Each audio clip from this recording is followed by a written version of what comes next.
Hey, it's Keith from Outlaw Speed Shop, and this is the Four Horsemen build for July. And Xavier over at Diecast Show Customs picked this one. It's a 71 Lambo, one of the ID cars, and the theme was to make it red line and two-tone spectra flame type paint. I actually did this one early. I actually got it done on time. I'm usually the last one, and I might still be the last one, but I definitely got it done on time. So this was actually a fun build. I was kind of dreading it at first, but it turned out to be pretty fun. As always, if you like what you see, make sure you subscribe, like, and comment. And ring the bell to get notified of all future videos.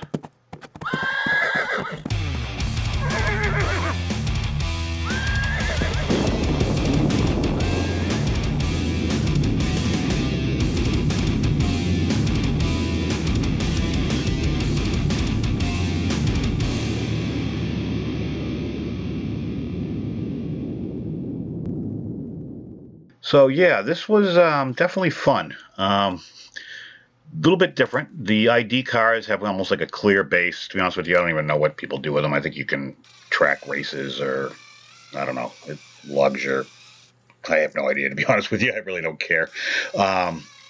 So I had to be careful drilling out the base. It's obviously because it's plastic, but it comes apart very easily. And the car is already spectra flame, so, but it's a gold, and it comes in, with the interior, a tinted smoke window, and obviously the base with the wheels. So first step was to strip the car, and I did that while I was doing a few other things. It sat in the citrus strip for a while. So because the theme is red line wheels, in the past I've made my own bearings, and I had a while ago, maybe 6 months at least, I'd got a jar from a buddy of mine that had a bunch of vintage red lines in it, and some of them are really beat, and I saved them because I wanted to, not so much because I was going to restore them, but because I figured I could use parts off of them. So what I'm going to do is I'm going to actually steal the bearings off of this car and insert different axles into them, so I'm not trying to, I guess, recreate the wheel, you could say. So I have a crap load of Bright Vision Redline wheels, and I'm going to go with, I'm kind of hunting around right now, but I end up going with the large for the back and the medium for the front. And they have three sizes: small, medium, and large. The mediums and the largest seem to be the closest to what was on the car to begin with, so I didn't have to screw around too much with fitting. So on the vintage red line, what I'm going to do is I'm just going to take the axles, bend them up so that I can get a good bite on it with a pair of snips, and I'm going to pretty much just cut the axle and pull the bearing out. And what I'm going to end up doing is, whenever I take apart a car to make a custom, I always save the wheels. I'll never use them, but I always need the axles. So what I'm going to end up doing is taking, I don't know, those are purple. I don't even know what they came off of, a bone shaker, I believe. And I'm going to take the axle, I'm going to use that. The little snafu that I did run into was the axle is just a hair bit bigger on the newer vehicles than apparently they were on the vintage red lines. So I have a pin vise I was going to use, and I did one as kind of like a sample to see how it was going to work, and realized it was very, very time consuming, so I decided to just put it in my drill and drill through the center without obviously destroying my fingers, which I did not do. But don't do this at home. If you have a vise, use a vise. My hands see worse, so I'm not really overly concerned about it. But I found the right size. It's a little snug, which is kind of what I wanted. And I couldn't tell you what it is, to be honest with you. It was in the kit that came with the pin vise. So here I am trying to get the original bearing to work with a brand new axle. I'm just kind of tapping it in. I end up coming up with a routine, a little jig that works pretty good. But here I'm just testing it. So once it's on, I can kind of push the bearing down with my finger till it hits the mushroom end of the axle. And that's pretty much what I'm looking for. And if you haven't guessed by now, I'm going to make axle tubes. And to me, this was one of the easier ways to do it, even though it doesn't look that easy. Once I did the first bearing, they all came apart real easy. So With the plastic base, it's real easy to pop the existing axles out, which again I will be saving for something else. And I'm going to use the 1/16 K&S brass tubing, which you can buy at Amazon or Hobby Lobby, because people constantly ask me. I've found in both places. It's just K&S brass tubing 1/16. Worked out. Don't get the rod, get the tubing. So after I've marked out the front and the rear, I'm just going to cut it with my Dremel tool cutoff disc, and then grind down the end to get rid of the little dingleberries that come on it when you cut. And then I'm going to open up the holes, because it does close just a tad, with my dental pick. It's like that. And then what that does, it allows me to put the axles in. And I've done enough videos on how to make axle tubes, so it's pretty straightforward at this point. One thing you'll have to do, and I show it later, is you're going to have to cut and trim the axles so that they fit in the tube, because depending upon what you use for an axle, the two of them combined inside the tube might be too long, so sometimes you got to trim them down, actually more often than not. So because I'm using an axle tube, I have to grind out an area to make clearance for the tube where the chassis and the interior meet.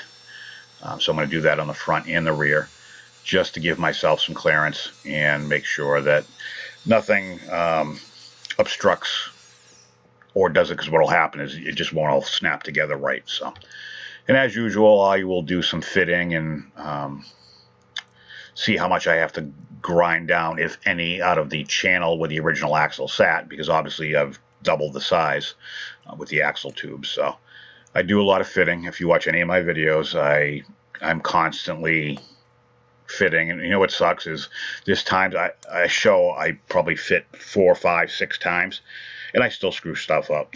I mean, when I go to put stuff together, it's like, crap, I forgot to do this, or I forgot to do that.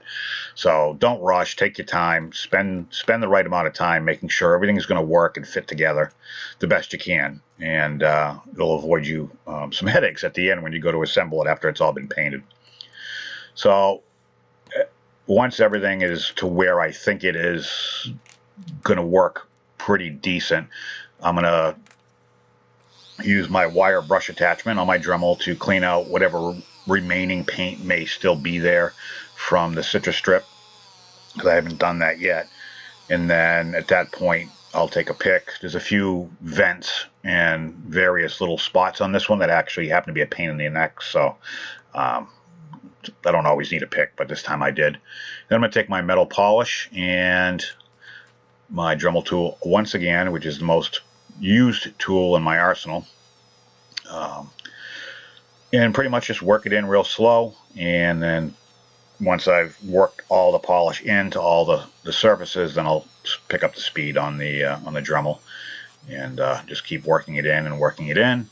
And I think I ended up doing this 3 times till I got the finish that I was looking for. This was a Spectra flame car to begin with, so it wasn't all that bad, but you lose a little bit when you put it in the citrus strip. So obviously it's a clear plastic base, so what I'm going to do is I'm going to paint it black, and then I'm going to clear it so it's got a nice gloss finish, and then I'm going to use the Createx Quicksilver Chrome, and what that does, it'll give me a nice chrome base, or about as close as I can possibly get, that'll somewhat match the body. Remember that the interior and the bottom show a little bit on the side, especially the interior. The sides of the interior make up the difference on the sides.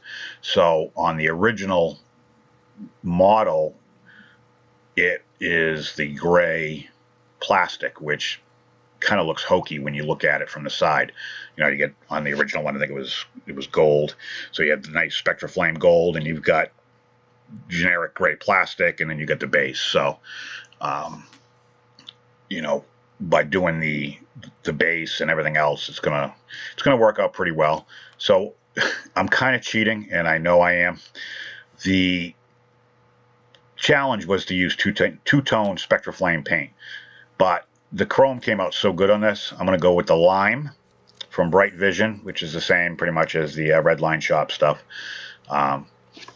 So here I am going to mix it. But I decided to go with the lime, and I'm going to keep the chrome for my stripes. So that's why I masked them off, so that way it's two-tone. And I know it's kind of getting out of a step, but I've done fades, I've done all that shit in the past, and I'm just trying to do something a little bit different. I thought the mirrored chrome looked really good. So on the Bright Vision stuff, you don't have to do this, but I'm adding, I put 3 parts of paint, 1 part of hardener, which helps it, harden, and then 3 parts reducer, which is the matching. So it just helps it flow a little bit better. None of it's necessary. You can spray the lime right out of the bottle. I've done it. And I technically didn't need to put the hardener in it, but I wanted to, I ended up clear coating this entire thing. So I just wanted to paint the harden a little quicker because I was doing this all in one day. So here I am taking the lime spectra flame, and I'm putting it over the chrome, or the painted chrome base that I did with the Quicksilver.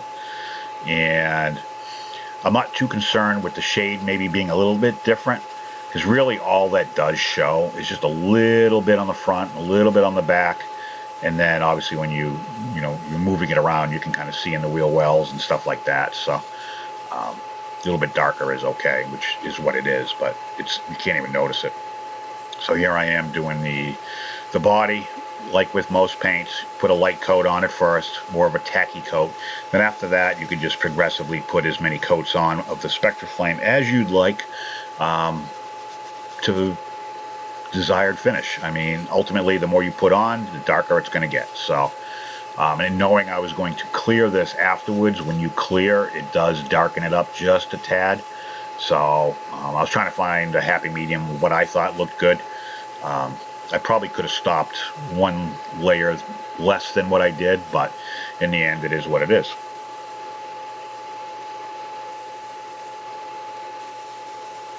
So after it's all painted, I'm using my chrome pen to do the lights, and then I'll go back over the front with a pearl white, the rear with a red. And then obviously, if you could see, I didn't show it, but I did paint the chassis, or the interior, with the same color green, so that the side pieces would show. And I'm just detailing all the black that's going to stick out front and rear, just to make it stand out a little bit, especially where the wheels would sit. And then I'm going to obviously do the rear deck, a little bit of the dash, and I'm going to put some green inserts for the seats, just to spice up the interior, because you can see it a little bit. The only other thing I do that I don't show is I do put a coat of clear over this, and I paint the rear louvers black, because they're just smoke straight out of the box. So here you can kind of see it's got a little bit of a gloss to it, or actually a lot of gloss to it. And this is kind of what I'm dealing with right here. So this is kind of a baby pea yellow Lambo. And again, it's not a huge difference, but I think it came out really good. I like the red lines. I love doing these builds with the Four Horsemen. Please make sure you go check all of them out. They'll be linked down below. They're all killer builds every single month, and it always pushes me to do better. So other than that, thanks for watching, and I will catch you on the next one.